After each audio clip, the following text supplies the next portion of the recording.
There is a particular kind of shock that comes not from seeing something terrible happen, but from arriving somewhere expecting to find one thing and finding something completely different. This happened to me, and I believe it happened to some of you about a month ago. I went to the gas station and the gas prices changed. From your reaction, I can tell that you know the feeling. And sometimes it can be the opposite, right? You brace up for bad news, you prepare yourself for the worst, and then you're there, and then the opposite happens. Mary of Magdalene went to the tomb in the dark, fully prepared to grieve. The stone had been rolled away, and then she ran to the disciples to tell them what she had found, or rather what she had not found. She reported that they have stolen the Lord, and according to her, we do not know where they have put him. And so Peter and the other disciple in this text is John, and John is the one who is writing this text. And so Peter and the other disciple decides to run to the tomb. But John is younger, and so he outpaces Peter and gets there first. And when he gets to the tomb, he sees something that surprises him. He peeps. He doesn't go in, and he waits for Peter to come. What will happen at this tomb is the reason we're gathered here, because it changes human history. I want to walk us slowly through the Gospel of John, because John is remarkably precise about this scene that we have. Mary arrives first and sees the stone moved. Peter and the other disciples, they run together. The other disciple outpaces Peter, gets there first, and stops. He looks in but does not enter. Peter arrives and he goes straight through the door, and he sees the burial cloth lying there. The cloth that had covered Jesus' face is not with the other ones. This one is rolled together in a separate place. And John, the other disciple, also goes in. And what he sees is summarized in 5 words. He saw and he believed. Now, John doesn't tell us that Jesus appeared to him. There is no vision. There is no angel. He just walked into an empty tomb, looked at the linen cloths, and believed. What did he see? What did he see in those clothes that Peter did not? Before I answer that question, I want you to notice something that we often miss about this resurrection gospel. John tells us that it is the first day of the week. This is important. For anyone who understands the Old Testament scriptures, the first day of the week is the first day that God began creating the world. And so, for John to reference the first day of the week when God created the world, he is saying something. On that first day of creation, there was darkness over the face of the earth. And out of that darkness, God brought forth light. There was chaos over the face of the earth. And on that first day, God brought order to creation. And so by John referencing the first day of the week, he is saying that something is happening that is much more than a miracle. God is recreating the whole order of being. What the world was on Saturday is all gone. God is creating everything new. God is creating everything afresh. Sin is gone. Death is gone. Decay is gone. Let's go back to the question. What did John see? The burial cloths were there, still there, left behind. The face cloth wasn't with the others. It was rolled up and set up in a different place. Now, think about these details for a moment. If someone were trying to steal the body of Jesus, do you think they will go through all the hassle of folding the cloth? I don't think so. A person who is trying to steal a dead body in the dark where the Roman soldiers are close by will in a hurry try to get out of the place. They will just pack him up, put him on their shoulders, and then dash out of the place. So what does this look like? Let's go scientific, biology for a moment. You know what a cocoon looks like after a butterfly have left it? It's just there, empty, still intact. The butterfly didn't tear its way out. It was transformed, or it is transformed. It changes into something that the cocoon was never made to hold. And so the butterfly simply passes through the cocoon, leaves the shell behind undisturbed. That is the image I want you to hold on to.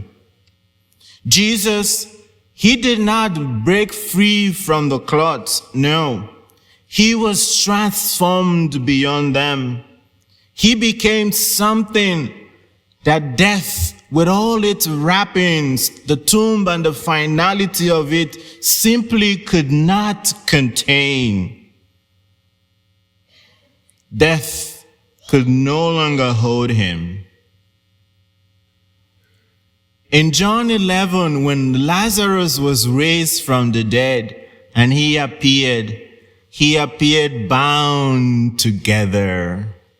This time, the Son of God overcomes death, and he is transformed, and he leaves death behind.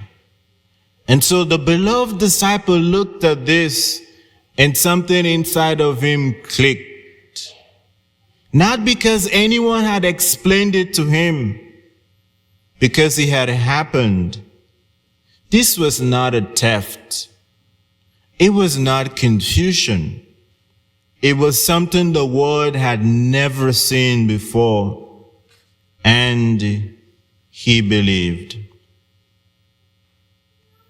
This morning, you may have come to this Mass, maybe carrying a grief at the death or the passing of a loved one. Maybe you're just afraid of your finances, of your health, of who will care for you because you're getting older. Maybe you have been spiritually dry on the journey and your spark is very low and you're not sure where to get it back. Maybe you haven't been to church for a long time and you're here this morning and wondering if you still belong to this family, to this house. You have come because it's Easter. And maybe you're watching me somewhere on the other side of the world where following Christ is not easy. It's very hard, and it's not metaphorical. It is really hard. I want you to hear this and hear it very clearly.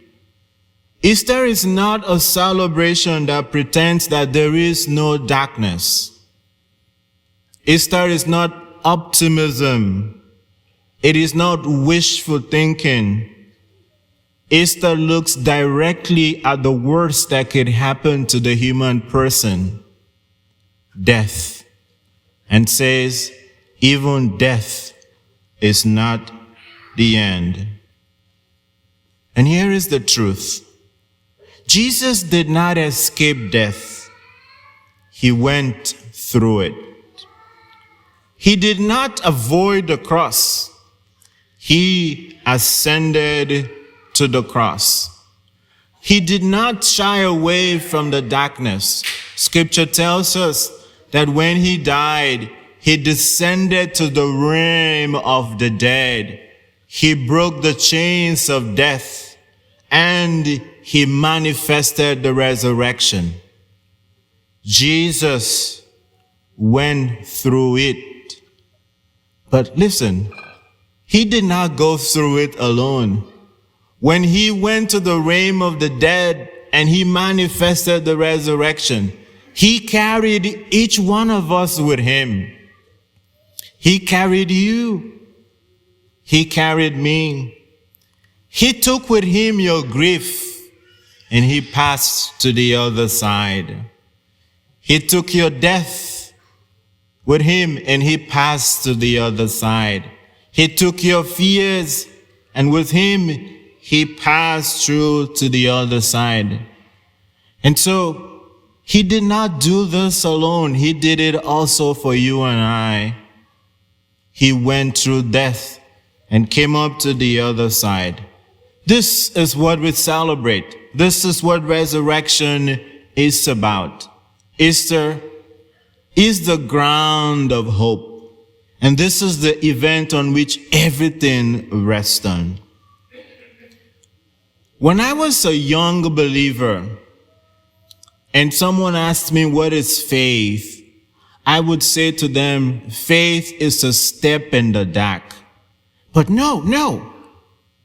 I have come to realize that that is not faith. Faith is not a step in the dark. Faith is a step toward the light. The disciples did not question. The beloved one particularly, he did not question. He did not ask for answers. He just stood there in that empty tomb with the cloth there, with a normal silence, and he believed. This is what faith looks like. Not certainty, not proof like mathematics, no. But the willingness to believe even when there is no evidence.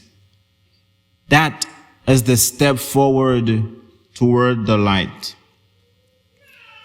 If you are here this morning and you're a doubter, bring your questions. Jesus wants to answer them for you. If you're here and a person with a longing for deep faith, today is the day your faith is vindicated because everything you have stacked your life on is true. The tomb is empty and he is risen. And if you are here and you're broken right now, he has taken everything along with him. Maybe you're just returning because it's Easter. You are not a stranger. He won the path for you. He wants new life for you. And He wants you to have an experience of what that means. He wants you to stay. In a few moments, my friend, we will stand and renew our baptismal promises. And we would be asked, do you believe? And together we would say, we do, I do. That I do or we do has echoed for thousands of Easter Sundays. From the catacombs to basilicas to cathedrals to rice paddies to prison cells to places where it takes courage to be a believer. That I do has echoed. And today we add our voice to that chorus of I do in the profession of faith. He saw and he believed. And now it's your turn. So wherever you are in your life journey, I invite you to what the beloved disciple did. Come a little closer. Look at the evidence and take the leap. Christ is risen, and He has overcome death.